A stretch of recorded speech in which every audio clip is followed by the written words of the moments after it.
dije que la palabra clave del Evangelio de Juan es la palabra, ¿cuál es? Apúntale, ahí en tu Biblia. Hagan notas, creer. ¿Cuál es la palabra que más se va a repetir? Creer. ¿Cuál es la palabra que más se va a repetir? Creer. Y Juan dijo, y estas cosas se han escrito ¿para qué? Creas que Cristo es el Hijo de Dios, el unigénito, y para que creyendo en Él tengas vida. Y también Juan dijo, si yo escribiera todas las señales y milagros que yo vi de Jesús, ¿no cabrían en todos los libros? Claro, usó una figura de lenguaje, ¿verdad?, de la exageración del apóstol Juan. Pero dijo, hubo tantas cosas que Jesús hizo que no las podríamos contar. Pero él registró 7 señales importantes que estamos estudiando en esta serie. La primera señal que vimos el domingo pasado es que Jesús en una boda convirtió el agua en ¿qué? ¿Y cuál fue el propósito? Que sus discípulos creyeran en ¿quién? En Él. Sí, salvó la boda, sí hubo un buen vino, sí hubo un recordado, pero el propósito principal es que sus discípulos creyeran en Él. ¿Y se acuerdan cuántos discípulos en este evento le acompañaban? 6, muy bien. Ok, son datos importantes, todavía no se completaba el equipo. Entonces eran 6. Segunda señal, Evangelio de Juan, capítulo 4, 46 al 54. Acompáñame rápidamente y vamos a leer esta porción. Segunda señal, ¿cuál es la segunda señal? La siguiente. Entonces, primer señal, el agua es convertida en... Ok. Me sitúo en Juan, capítulo 4, del versículo 46 al 54, y voy a tratar de darle lectura rápidamente. Y dice, según la versión que voy a compartir contigo, nueva versión internacional, lo siguiente. Si ocupas una Biblia, levanta tu mano, alguien te vas a llegar una. Dice, y volvió otra vez Jesús a Caná de Galilea. ¿En dónde hizo la primera señal Jesús? En Caná de Galilea. ¿Y a dónde volvió? A Caná de Galilea. ¿Le gustaba allí? Algo hay que enseñar, algo tenemos que aprender. Entonces dice, y volvió otra vez Jesús a Caná de Galilea, donde había convertido el agua en... Había allí un funcionario real, cuyo hijo estaba ¿qué? Enfermo en Capernaum. Cuando este hombre se enteró de que Jesús había llegado a Galilea, fue a su encuentro y le suplicó que bajara a sanar a su hijo, pues estaba a punto de morir.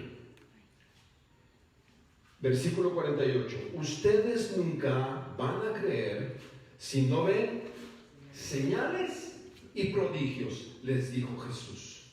Señor, rogó el funcionario, baja antes de que se muera mi hijo. Versículo 50. Vuelve a casa, que tu hijo vive, le dijo Jesús. El hombre creyó lo que Jesús le dijo y se fue. Cuando se dirigía a su casa, sus siervos salieron a su encuentro y le dieron la noticia de que su hijo estaba vivo. Cuando les preguntó a qué hora había comenzado su hijo a sentirse mejor, le contestaron, ayer a la 1 de la tarde se le quitó la fiebre. Entonces el padre se dio cuenta de que precisamente a esa hora Jesús le había dicho, tu hijo vive. Así que creyó él con toda su casa o familia. Esta fue la segunda señal que Jesús hizo después de que volvió de Judea a Galilea. ¿Clara la señal? ¿Cuál es la señal? La número 2. ¿Qué podemos rescatar de esta señal? ¿Habrá que rescatar algo? Parece muy sencillo, ¿verdad? Jesús llega otra vez a donde convirtió el agua en vino. ¿Había cobrado ya fama Jesús? Sí. Viene un funcionario real y le hace una súplica, ¿verdad? Le hace una petición. Entonces vamos hoy a ver una súplica, la señal y una respuesta. 3 cosas muy sencillas. Una súplica, la señal y una decisión, repito. Súplica, señal y decisión. Ok. Súplica, señal y decisión. Repito, súplica, señal y decisión. Ok, número 1. Una súplica. ¿Quién le suplicó a Jesús? Un funcionario real. ¿Qué nos dice eso que un funcionario real? Alguien que trabajaba para el rey. ¿Cuál rey? ¿Cuál rey? Bueno, el rey Herodes Antipas. Solamente para ponerle en contexto un poquito, para que podamos entender el relato. En los tiempos de Jesús había un imperio, ¿verdad?, que dominaba el mundo conocido. ¿Quién era? Roma. Y Roma tenía un emperador, pero él ministraba o tenía la sede en Roma, en la capital. El imperio se ejercía totalmente desde Roma, pero cuando Roma conquistaba algunos otros países o comunidades, ponía un gobernador alterno y a veces dejaba a los mismos gobernantes que había conquistado bajo ciertos requisitos que no se sublevaran, les daba ciertas oportunidades, sí imponía, pero dejaba ciertas libertades. Así es que Judea, aunque estaba dominado en tiempos de Jesús, como por Poncio Pilatos, un rector en una área específica, tenía el permiso que algunos reyes judíos siguieran operando, siempre y cuando, como decimos aquí, no se salieran del huacal, que respetaran al imperio, pagaran impuestos, se dejaran gobernar, dejaran que entrara la cultura romana y les permitían ciertas libertades religiosas, políticas, pero estos reyes estaban coludidos con Roma. Entonces, este funcionario trabajaba no para el emperador, trabajaba para el rey Herodes. En la Biblia hay 3 Herodes, sería mucho tiempo, pero te vas a encontrar con Herodes. No es el primer Herodes cuando Jesús es niño, es otro Herodes. Es un título nobiliario lo de Herodes. Este de Herodes Antipas. Entonces, este funcionario trabajaba para el rey. Pregunta, ¿era un hombre importante, sí o no? Sí, ¿verdad? Entonces, este hombre que es importante dice que estaba en Capernaum, que es una ciudad marítima, que está junto al mar de Galilea y que tiene una geografía o orografía muy interesante. Yo no he ido al Medio Oriente, ojalá y algún día vaya yo a las tierras santas. Me encantaría conocer los lugares que narra la Biblia, porque es muy interesante el mar de Galilea y ahí se registran un montón de cosas. Capernaum fue el centro de operaciones de Jesús. Él se estableció ahí junto con algunos de sus discípulos y de ahí partían a hacer mucho de lo que es el itinerario y ministerio hacia toda esa región. Pero resulta que el mar de Galilea está como 210 o 240 abajo del nivel del mar. Es que el mar está aquí y el mar de Galilea está aquí. Entonces, este hombre vivía, aunque era funcionario del rey, él vivía en Capernaum y estaba el hijo enfermo, y él tuvo que subir ¿a dónde? A Caná de Galilea, como unos 30 o 40 kilómetros, según entendemos. ¿Lejos? ¿Sí o no? Sí. Y luego no solamente estaba lejos, estaba de qué? De subida.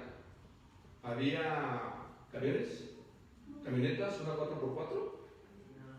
A veces los trayectos se hacían, si tenías algo de dinero, en burro, porque era un medio de transporte muy usado en los tiempos de Jesús, los burritos.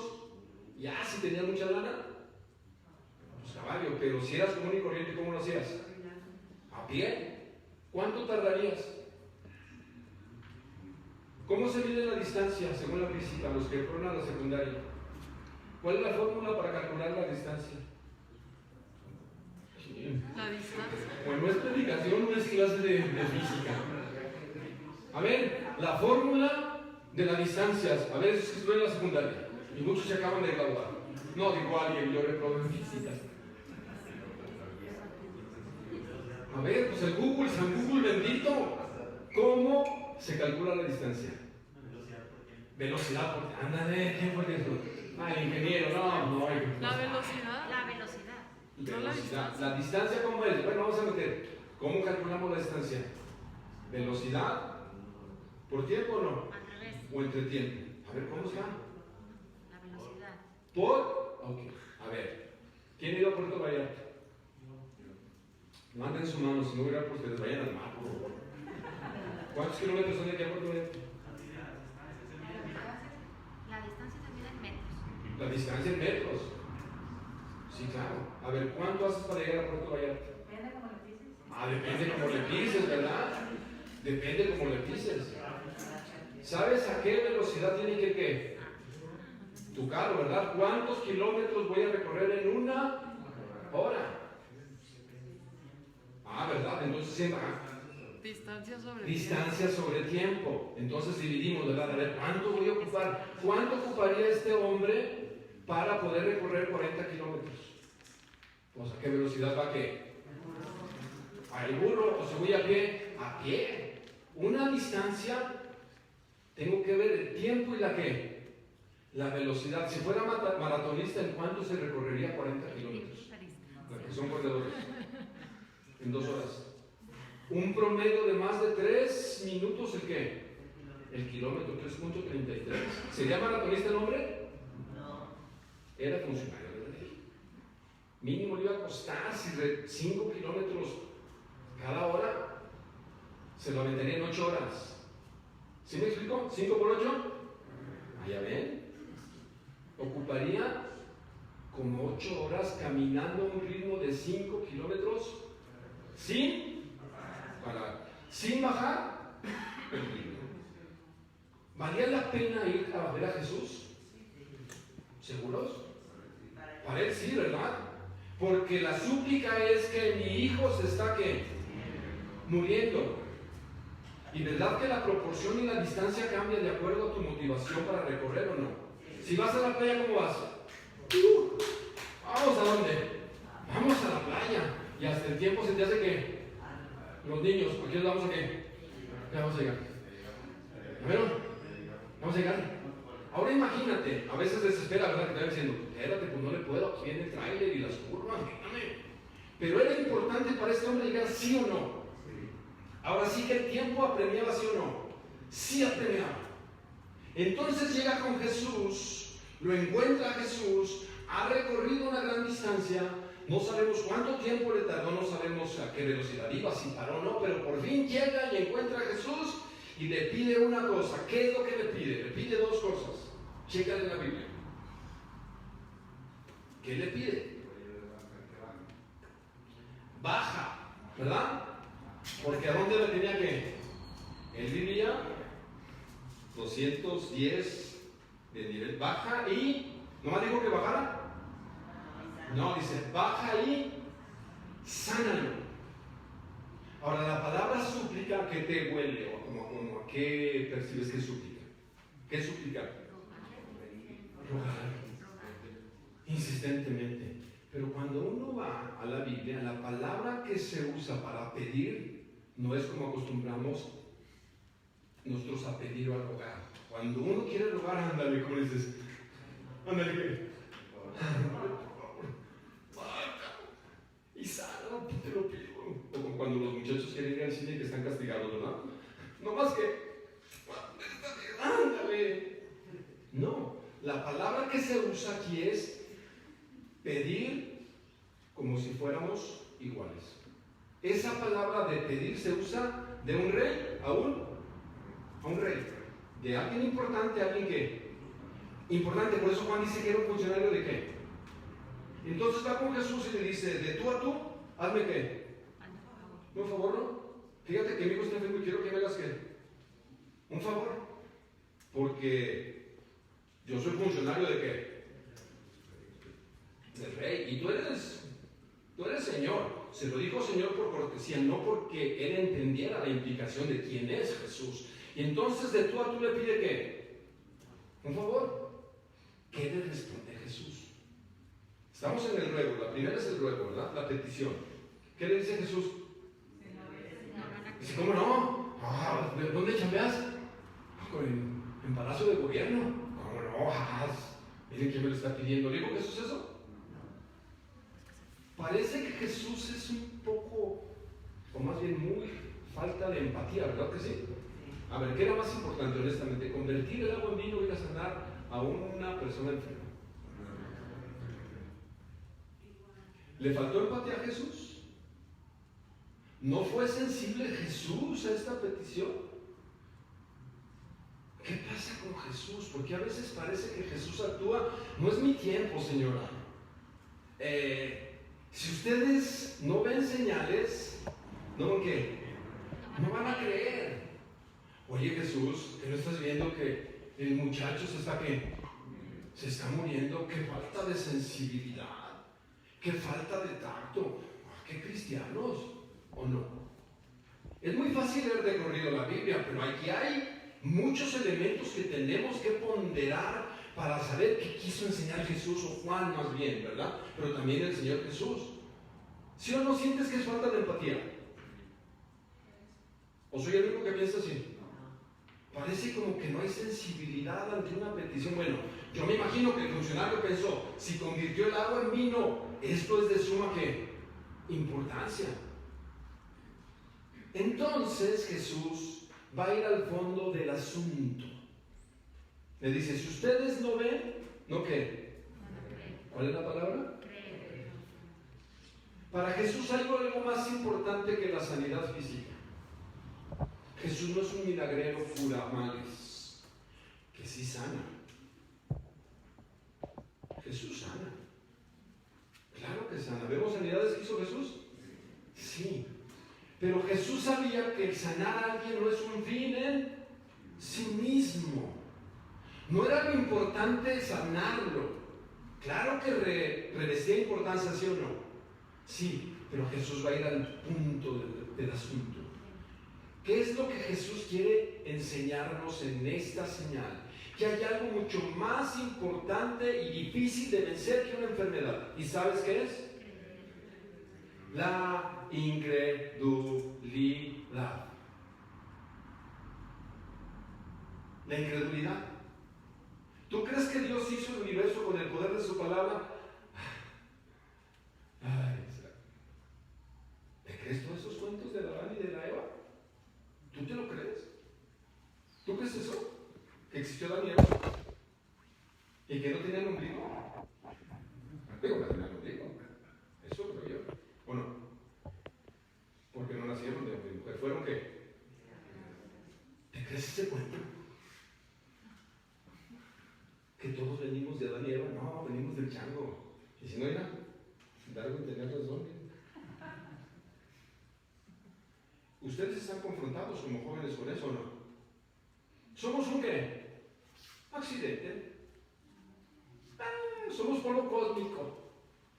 Somos un accidente en donde muchas circunstancias y accidentes se dieron para que llegáramos a hacer qué. Es más, los dinosaurios primero fueron gallinas. Es que lo dijo Nat Geo. Claro, lo dijo Nat Geo. Pero si la Biblia dice que Dios con el poder de su palabra creó los cielos y la tierra, dices, ay, eso se lo dejas al medievo, pero a alguien del siglo XXI. No. Pero ¿qué dice la Biblia? En el principio creó Dios los cielos y la tierra. Lo primero que Jesús va a atacar en este funcionario es la incredulidad. ¿Puedes creer? Pregunta. ¿Cuál es la señal? ¿Qué hizo Jesús? Vamos a ver. Entonces dijo el cual, ustedes nunca van a creer si no ven qué. Señales y prodigios. Y luego el funcionario que dijo, bueno, está bien, qué lección tan buena me acabas de dar. Gracias Jesús porque ya entendí. Eso le contestó el funcionario. ¿Qué dice la Biblia? O sea, como dijo mi mamá, le entró por aquí. ¿Le volvió qué? Señor, baja y qué. Y sánalo. En la lógica del funcionario y en mi lógica y en tu lógica, ¿cómo se sana la gente? ¿Yendo a dónde? Al doctor. ¿Vaya con quién? Con el doctor. Para que el doctor primero lo que lo revise, lo valore, temperatura, palpitaciones, pulmón, respire, peso, ¿qué comió? ¿A dónde se expuso? No dice de que estaba enfermo, ¿verdad? ¿De cuántos años era? Tampoco. Pero sabemos que estaba a punto de qué. Entonces en su lógica dijo, Jesús tiene que ¿qué? Tiene que bajar. No, tiene que bajar. Mi razón me dice que para sanar hay que llevar a alguien. Al enfermo, pero el enfermo está muriendo. Yo tengo que hacer todo lo posible. Pregunta, ¿Jesús atiende al ruego de este hombre? ¿Va a bajar? No lo va a hacer. No voy a bajar. Le dijo, no voy a bajar. Te voy a poner el reto más grande. ¿Crees que lo que yo digo es verdad? ¿Estás dispuesto o dispuesta a creer? ¿Eres capaz de vencer tu incredulidad? ¿Te atreves a creer? Porque Jesús le dijo, no voy a bajar. ¿Puedes creer? Y le dice una frase, tu hijo, el verbo vivir está en presente continuo, en griego, es decir, tu hijo está viviendo. Así se debería de traducir. ¿Tu hijo está qué? Está viviendo. ¿Lo crees? ¿Lo tomas o lo dejas? ¿Lo ves? Tú dices, no, pues leemos de corrido la Biblia. ¿Y qué hizo el funcionario? Gracias, Jesús. Ay, no, gracias, y me voy. ¿Crees que fue tan fácil? ¿Crees que no hubo una lucha en su corazón y en su intelecto? Él tenía que tomar una decisión. Jesús no iba a qué. No voy a bajar. Tienes que aprender algo más importante, a confiar en mi palabra. ¿Ya se dieron cuenta? Dijo, un milagro en sí mismo solamente va a demostrar quién soy. Pero lo más importante y lo que va a trascender en tu vida y en la de tu hijo es si puede ¿qué? Creer. ¿Ya captaron por dónde va? ¿O está algo raro aquí? No, dijo, tienes que creer en mi palabra. La gente busca milagros, ¿o no? Y yo te diría, ¿los milagros cambian a la gente? A veces sí, y a veces ¿qué? Y a veces no. ¿Y Jesús lo sabía o no? Uno de los máximos milagros que hizo Jesús es que resucitó gente, ¿verdad o no? Resucitó a Lázaro, que es el más famoso, que no tiene resucitado a una niña, ¿verdad? Al hijo de Jairo, uno que apenas se había muerto y lo resucitó. Bueno, está más o menos el milagro, pero el otro ya estaba de día, ya lo llevaban a dónde? A enterrar y lo levantó. Pero Lázaro, ¿qué? ¿Cuántos días estuvo en la tumba Lázaro según Juan capítulo 11? Más de 3. ¿Cuántos?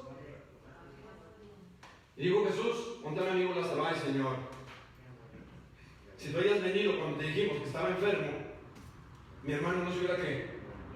Y le dice a las hermanas, ¿tú crees que yo lo puedo resucitar? Sí, Señor, sabemos y creemos nosotros como judíos que algún día en la resurrección de los justos Lázaro que se va a qué.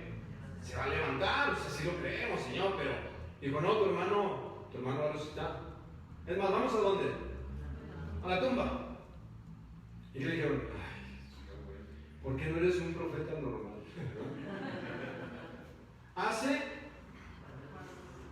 es más, ya hasta que ya quiere.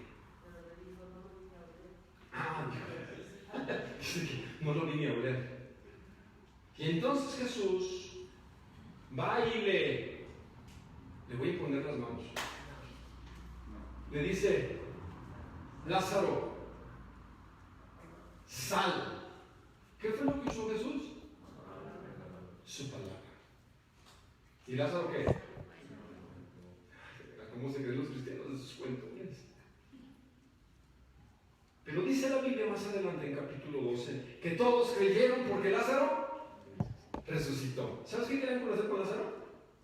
Matarlo. ¿Es la Biblia?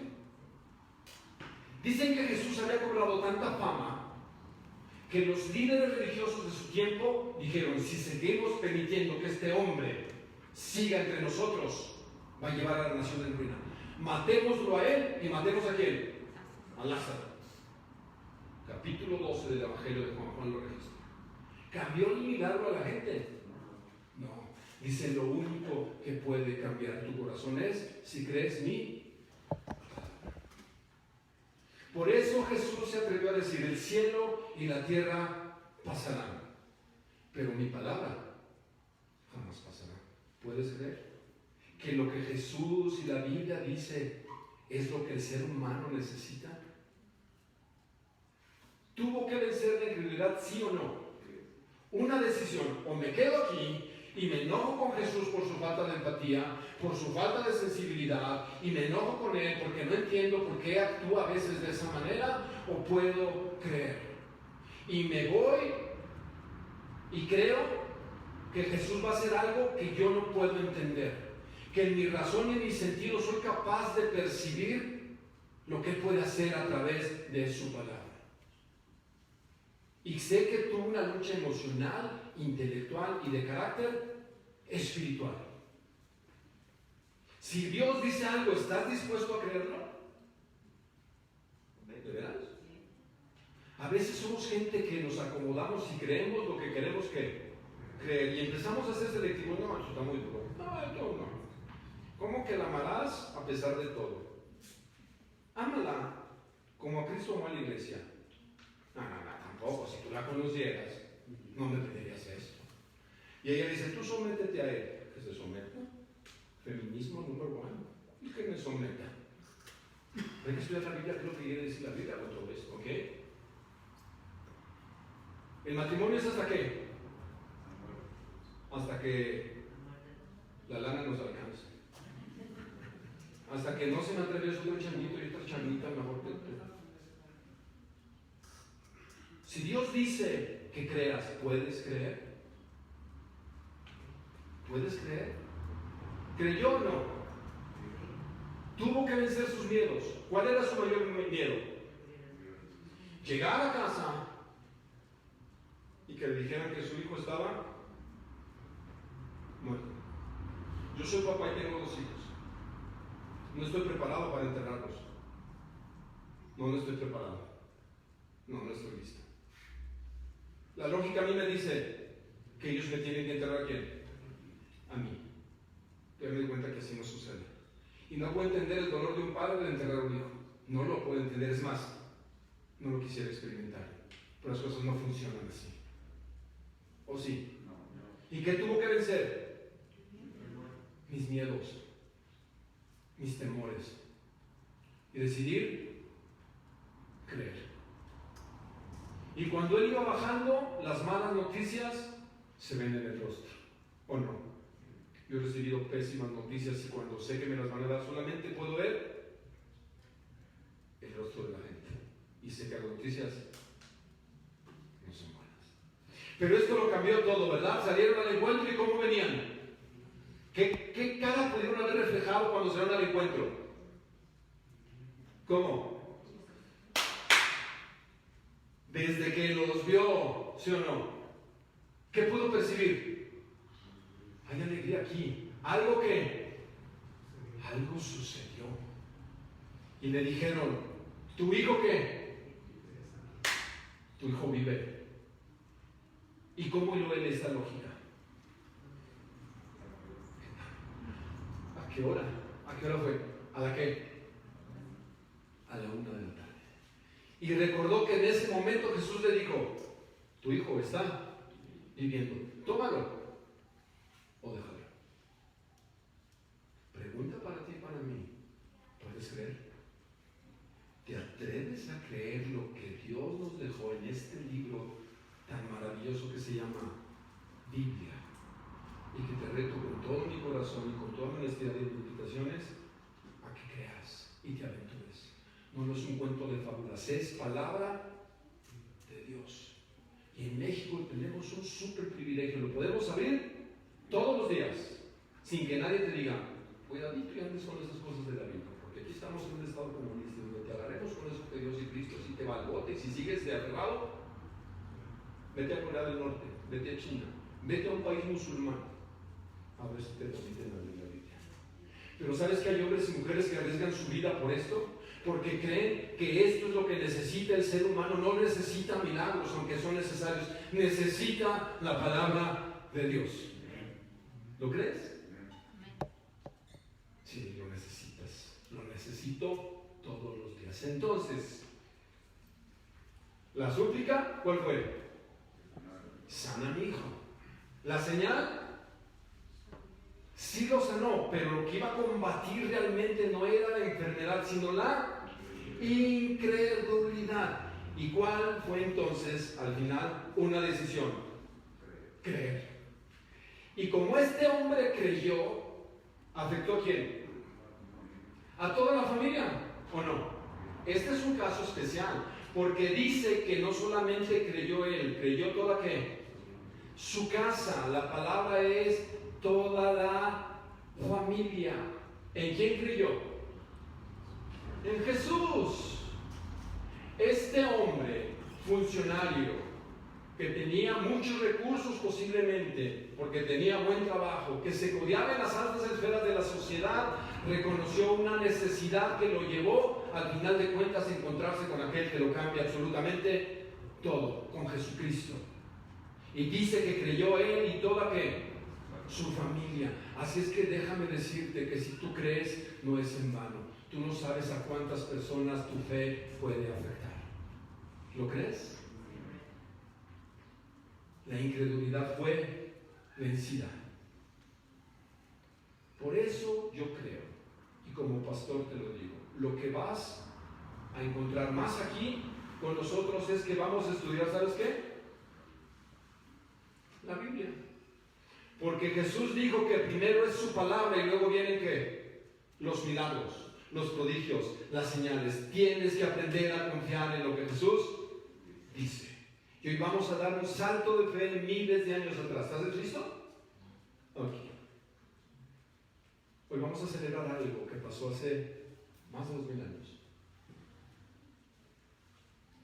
Él dijo: he cenado y comido mucho, con mucha gente. Me gustaba la comida de Jesús. Fue una boda, su primer milagro. Fue a casa de mucha gente a comer. Marta, María y Lázaro fueron sus amigos y seguido iba y comía y le servían. Y no porque Jesús que le gustara autoinvitarse. Estar con Jesús, estoy seguro que era un placer. Y la gente lo buscaba y lo invitaba a su casa. Pero ¿sabes quién lo buscaba más? Los pecadores, los no queridos, los no amados. No. Los religiosos y los intelectuales no tienen tiempo para Jesús. Solo los no queridos, porque se saben necesitados y que necesitan el toque de rey. Y Jesús dijo una vez: ¿cuánto he deseado comer esta Pascua con ustedes? Y se lo dijo a sus discípulos: lo he deseado tanto, porque es la última vez que lo voy a hacer con ustedes. Pero la vamos a volver a ¿qué? A celebrar a su tiempo. Y dice que en un lugar donde nadie sabía, porque lo querían matar, se sentó con 12 hombres comunes y corrientes. ¿11 habían creído? Sí, pero su fe tenía que madurar, tenía que ser retada, y uno se decepcionó y dijo: no era quien yo esperaba. Yo esperé que nos quitaran el yugo, yo esperé que nos pusieran como reyes, yo pensé que iba a haber lana. Y como no da nada, pues yo agarro de la bolsa a Judas. Ahora, Judas le faltó creer. Bueno, no creyó en Jesús. Yo esperaba otra cosa. Esperaba que él fuera el que, y otros también, en Lucas 22 o 24, creo. Pensamos que era el que iba a redimir a Israel, en Lucas 24, pero no fue así. Un gran profeta, pero no era quien creíamos que iba a ser. Pero Jesús se sentó con estos 12 discípulos. Y lo único que tenían que haber desarrollado en más de 3 años era